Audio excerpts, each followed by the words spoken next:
Welcome to Defensive Driving, Module 11, Reducing Collision Consequences.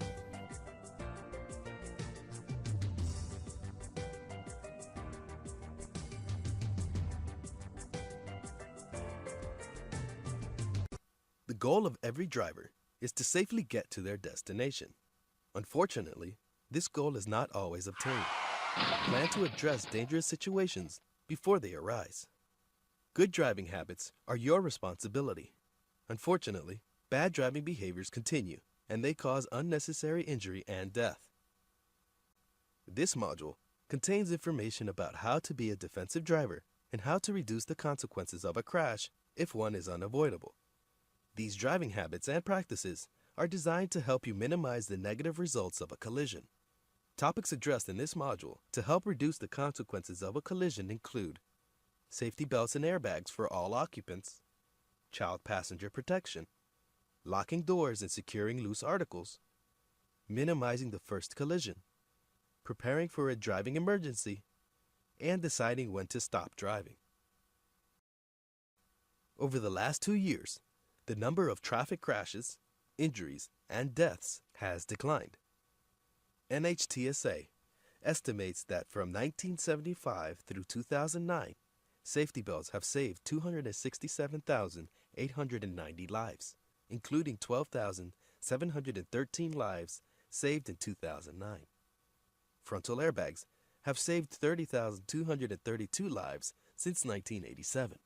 Most vehicle manufacturers continue to make safety belts and airbag design improvements, adding safety belts that self-tighten and airbags that deploy from the sides. Using safety belts and airbags are definitely in your best interest.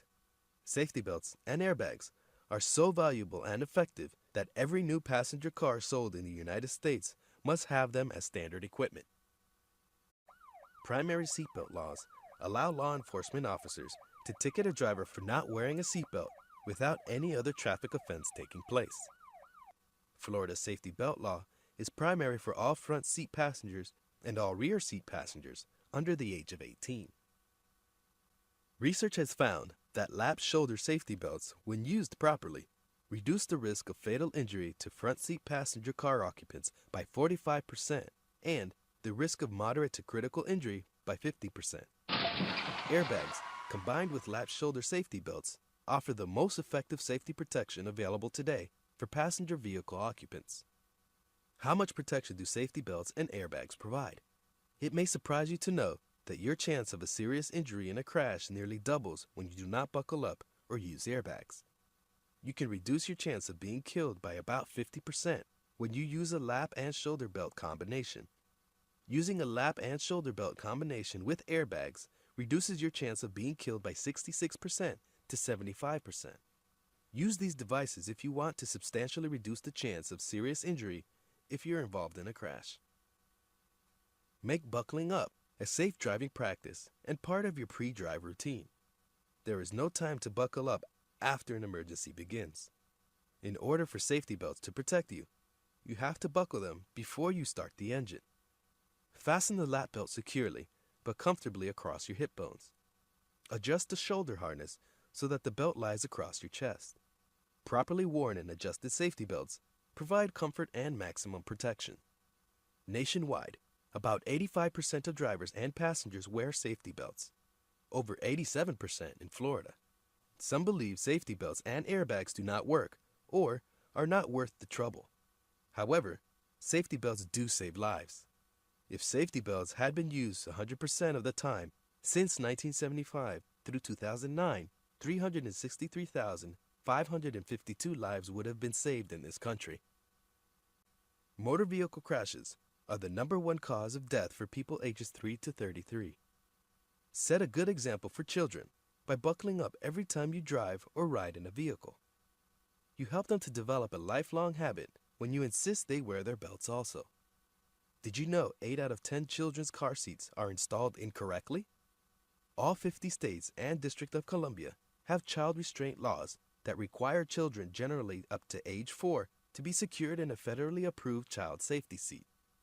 The benefits of these laws are huge when you consider that the average person will be in at least 2 motor vehicle crashes during their lifetime. Select a car seat based on your child's age and size, and choose a seat that fits in your vehicle and use it every time. Always refer to your specific car seat manufacturer's instructions. Read the vehicle's owner's manual on how to install the car seat using the seatbelt or latch system, and check height and weight limits. To maximize safety, keep your child in the car seat for as long as possible, as long as the child fits within the manufacturer's height and weight requirements.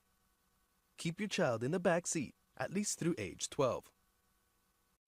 During March 2011, the National Highway Traffic Safety Administration released new child seat guidelines. Let's take a look at the list of the new guidelines.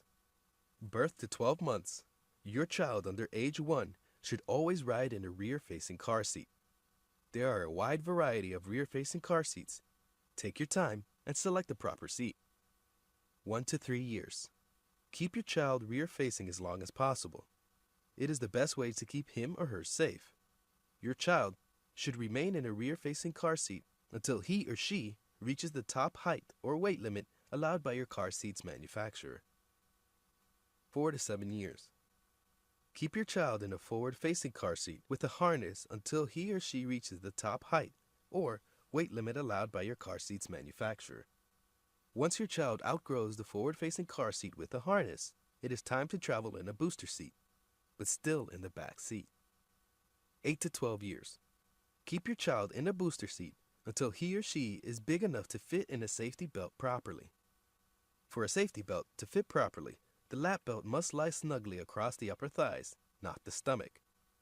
The shoulder belt should lie snug across the shoulder and chest, and not across the neck or face. Remember, your child should still ride in the back seat because it is safer there. The safest place for all children to be is properly restrained in the back seat. Children should never ride in the front seat of a vehicle equipped with a passenger side airbag, unless the airbag can be deactivated by a safety switch. Research shows that young children can sustain serious injuries from an airbag which deploys in low-speed crashes. Purchase only new child passenger restraints. Used restraints may have cracks and may have experienced structural stress that you cannot see as a result of being in a crash.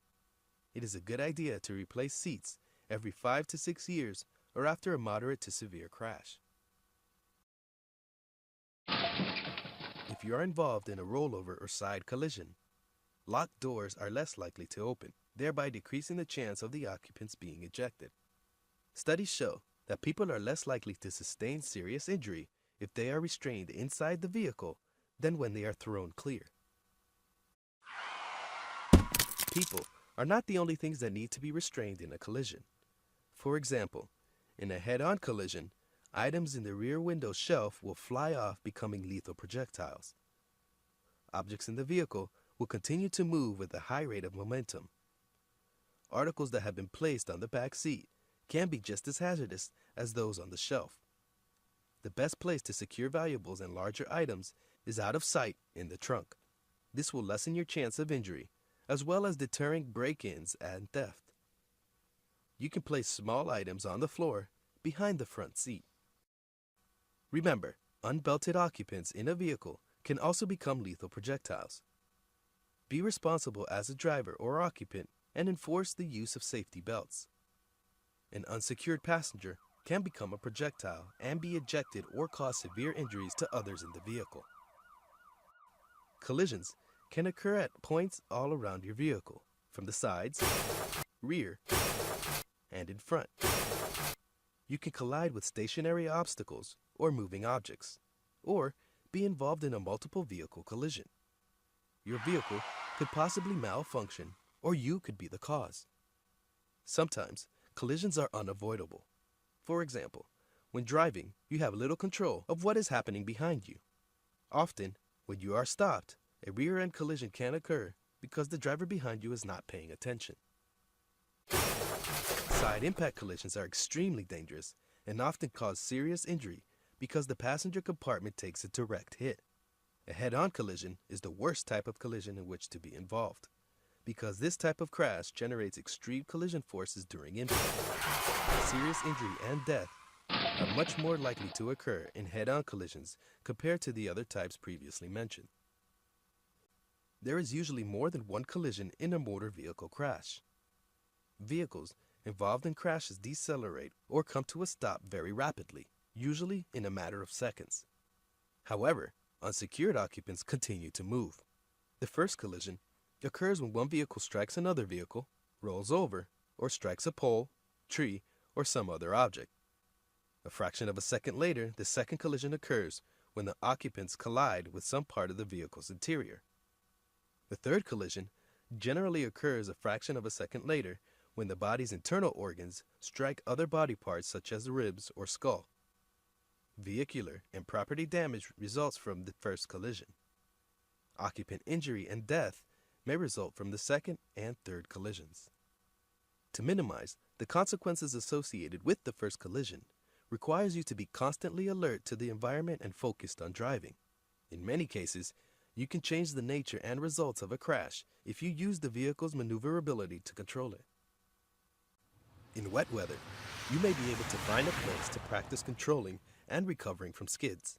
In addition, if you drive a vehicle equipped with an anti-lock brake system, ABS, find a safe place to apply hard brake pressure when traveling 25 to 30 miles per hour so that you can experience the pulsation of the brake pedal that occurs when the brakes are suddenly applied hard in an emergency. When you cannot actually practice these physically, you can practice them mentally. When you are driving along, practice what-if scenarios in your mind. What would you do if you suddenly had a blowout?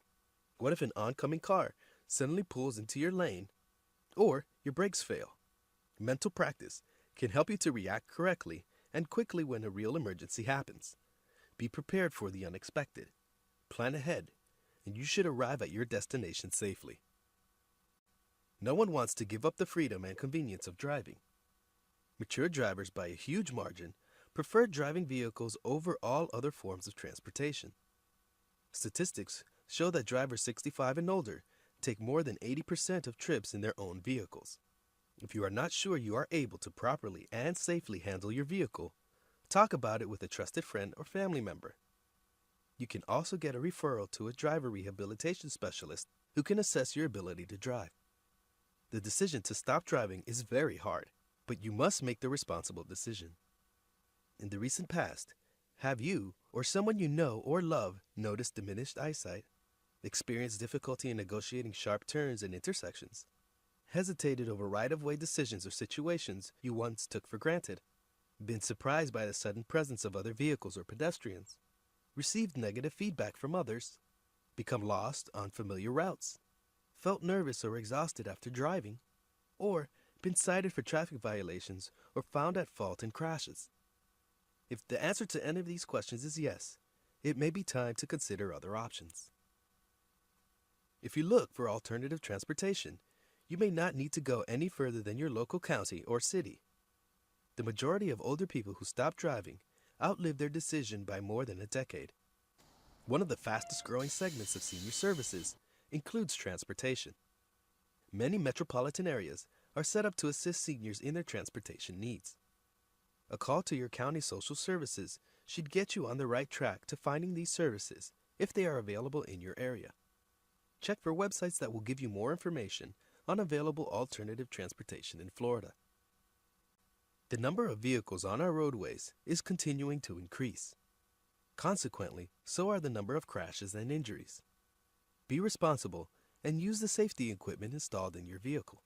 Buckle up yourself and your passengers before putting the vehicle in motion.